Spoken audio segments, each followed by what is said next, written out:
dava um Francisco ali, intercedendo por ele, para que ele saísse daquela vida. Porque não era muito futuro, não, né? Era o estilo da época, mas futuro não tinha. E a conversão vai se dando. Vamos aí para 1210 agora, não é isso? De volta a Assis, como religioso reconhecido por Roma, Francisco prega na igreja de São Jorge e na Catedral de São Rufino, pelas proximidades, com a residência de Clara e o fone ter estado presente. Ou seja, Francisco foi para Roma, foi pedir autorização do Papa para poder viver o Evangelho na humildade, porque ele não foi pedir para criar uma ordem. Ele só fazia assim, porque deixa eu contextualizar para vocês entenderem. Quando Francisco começou, largou tudo e foi viver daquele jeito, ele começou a ser criticado pela cidade inteira, pelo prefeito, pelo juiz, pelo próprio pai. Chegou ao ponto que o pai achou que ele era louco e levou ele para um julgamento público, gente, na praça. Naquela época o julgamento se dava na praça da cidade. E chegou a situação que ele fez assim, tá certo, então a partir de hoje meu pai é o pai que está no céu. Aí foi então assim, olha, eu quero que você me devolva tudo que você me roubou. Estou contextualizando porque a história é longa. E Francisco vai tirar tudo que tem, inclusive a roupa que está aqui, ó. É teu. Então, a importância que ele dava às coisas, mudando, começou a ser secundária. Então, para ele, o importante, a parte daquela espécie de intimidade de Cristo, era o necessitado, no pobre, ele via, ele encontrava a pessoa de Jesus Cristo. Então, quando ele foi lá, ele foi pedir o Papa para ele poder viver o Evangelho daquela maneira, da maneira mais simples e radical, porque era a maneira que ele estava sentindo de viver. Mas a ordem ela se faz por uma necessidade, porque começa a chegar gente. E começa a chegar gente e você tem que ter uma organização, não pode ficar solto. E aí a ordem começa a acontecer. E quando Francisco volta de Roma para Assis, que ele faz esse percurso a pé, ele já vem religioso. Que muita gente acha que Francisco era padre. Francisco não era sacerdote, Francisco era irmão. Ele era irmão. Então nem todo frade que vocês encontrarem, nem todo frade é padre, mas tem padre que é frade, certo? Na ordem franciscana, né, na família franciscana, nem todo irmão que é frei, o frade, vai ser sacerdote. No caso de Frei Sérgio, né?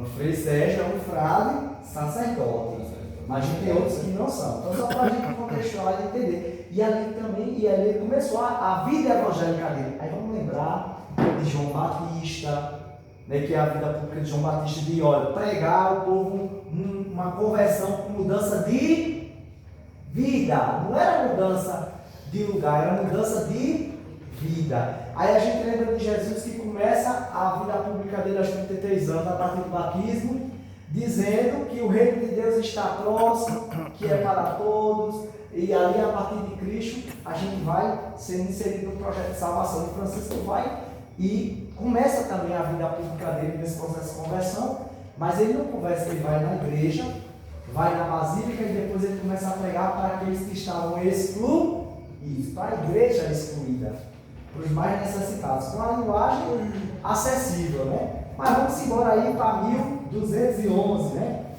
Ou 1212.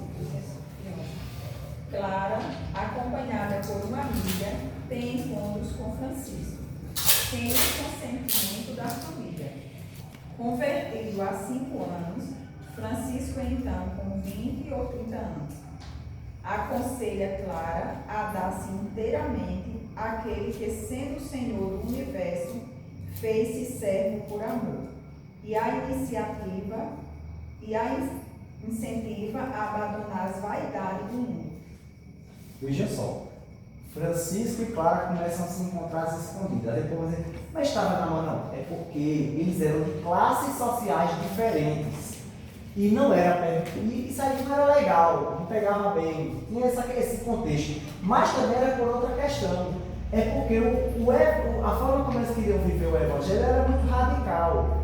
E a gente vê que Francisco, nesse momento que eles se juntavam, que eles conversavam, eles estavam falando de Jesus Cristo. Como viver o Evangelho de forma mais intensa. Enquanto Francisco almejava viver ainda mais próximo do pobre, no serviço, na doação, Clara estava mais predisposta à vivência de servir ao reino na experiência da intimidade da oração. Aí Francisco orienta ela o seguinte, é como se ele dissesse assim, ó, Clara, você está no caminho certo, então, quanto mais desapegar-se das coisas terrenas, mais próxima você vai estar de Deus. Em outras palavras, seria isso. Então ele vai motivando, vai estimulando, e Clara que já tinha o dom, que eu acho que é isso, minha gente.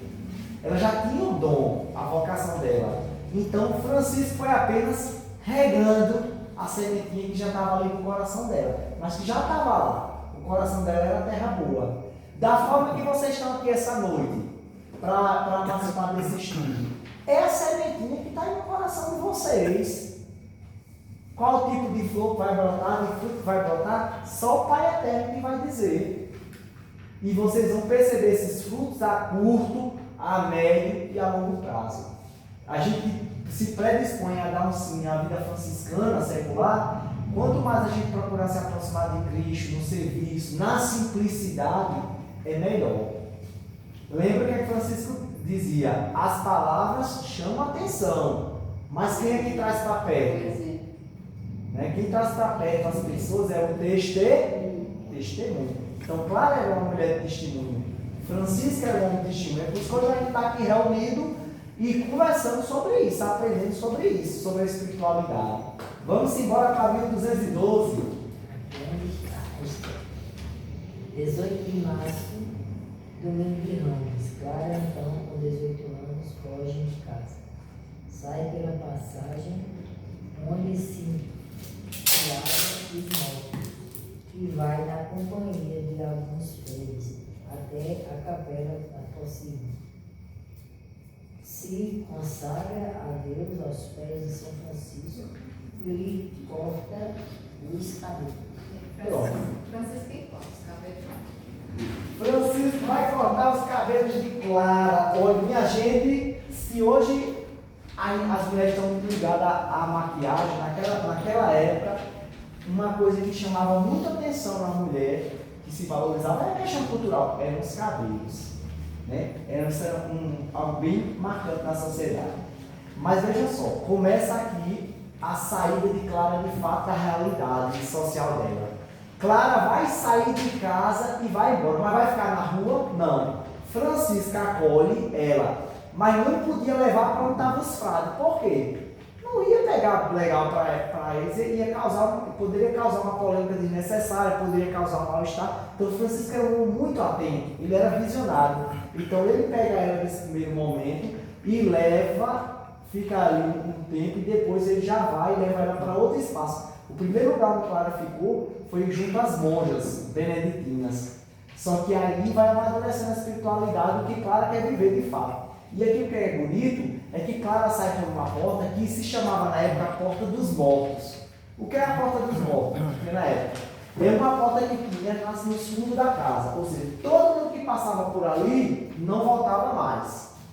Ou seja, se ela passou por ali, era sinal que para aquela realidade ela não voltava mais. Clara não era mais a mesma Clara. Ela era uma nova criatura. É igual vocês, igual a mim. Pelo batismo, nós não somos os mesmos. Nós somos novas criaturas. E quando a gente se predispõe a viver a mensagem da paz e do bem, a gente já vai mudando, irmã Gervânia. É automático, é no jeito da gente falar, é no trato com as pessoas. Não é que a gente é santo, mas que a gente está no processo que Francisco estava e a gente está tentando. E Clara vai, aí vem o sinal visível. Qual é o sinal visível? Francisco, como líder espiritual de Clara, vai e apara os seus cabelos. E o ato de cortar o cabelo é o sinal visível para a sociedade, que Clara estava consagrada. Ou seja, ela estava dando sim ali a definitiva aquela vivência, Tipo antigamente, quando as pessoas passavam no vestibular, raspavam a cabeça para que era um sinal visado para que as pessoas soubessem. Isso, bom E ela lembrar. fugiu porque estava com medo, que o pai, mas a mãe chamou ela, sentou lá e disse que já tinha arrumado um casamento para ela. Porque já tinha casamento agendado Aí para ela ela. ficou desesperada, aí nessa noite ela fugiu. Ela era uma mulher bonita, era uma mulher de muitas posses, existiam muitos pretendentes. Engraçado que a gente assim, o pessoal viu, Francisco não era um homem bonito de aparência, fisicamente. espiritualmente, sim, Clara era diferente. Ela era uma mulher de muita espiritualidade e oração, mas esteticamente, para a época, ela era uma mulher muito, como é que pode dizer, formosa. Ela era muito formosa. Então já tinha casamento, ela tinha direito para ela. A família estava procurando, porque era costume da época. E Clara já estava com a oração já entregue a quem? A Cristo, a Deus. Ela já tinha feito a escolha dela ali. É um dom, né? É um dom que estava ali, que foi germinado, né? Vamos aí para ter mais algum ano para a gente vivenciar? Não. Fechamos o ciclo aqui, o ciclo aprendendo um pouquinho sobre Santa Clara. Nós temos um materialzinho aqui, mas esse materialzinho aqui a gente vai poder ler em casa com mais calma e paciência. Mas eu queria que a gente só fizesse uma retomada. Vamos lembrar. Clara nasce primeiro lá na cidade de Assis.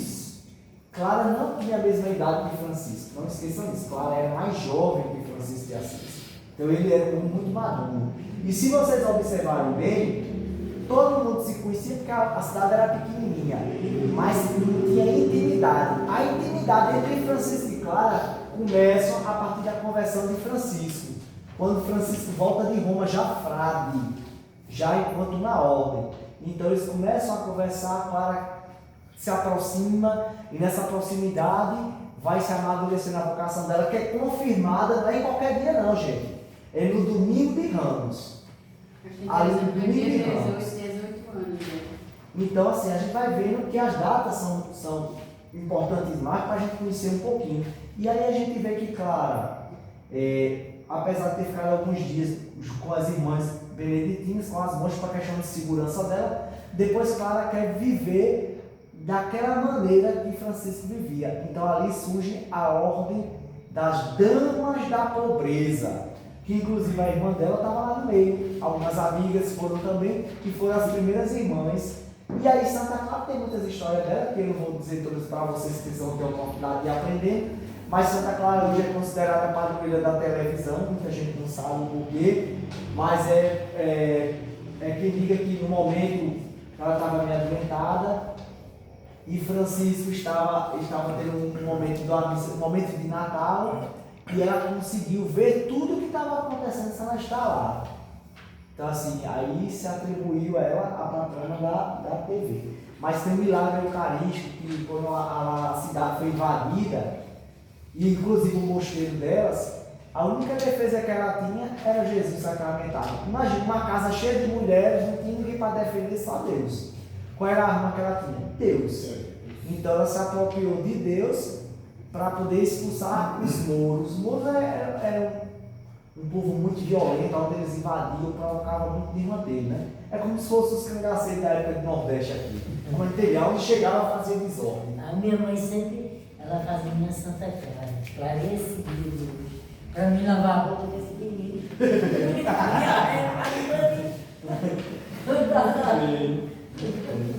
Vamos ficar de pé para a gente aclamar o Evangelho, aí depois de uma dinâmica é como a chuva que lava, é como o fogo que arrasa, tua palavra é assim, não passa por mim sem deixar um sinal. É como a chuva que lava, é como o fogo que abrasa, tua palavra é assim, não passa por mim sem deixar um sinal. O Senhor esteja conosco. Está no meio de nós. Do Evangelho de Jesus Cristo segundo Marcos. Glória a vós, Senhor.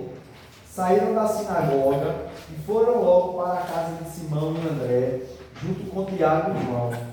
A sogra de Simão estava de cama, com febre, e logo eles contaram isso a Jesus. Jesus foi onde ele estava, segurou sua mão e ajudou-a a se levantar. Então a febre deixou a mulher e ela começou a servir. Palavras da salvação. Glória a vós, Senhor.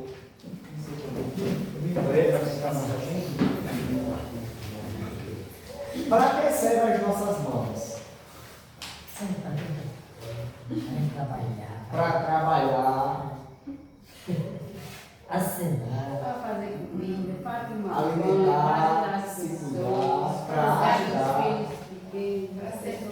para servir, Para cumprimentar. para cumprimentar, A minha é para cavaleirar e plantar.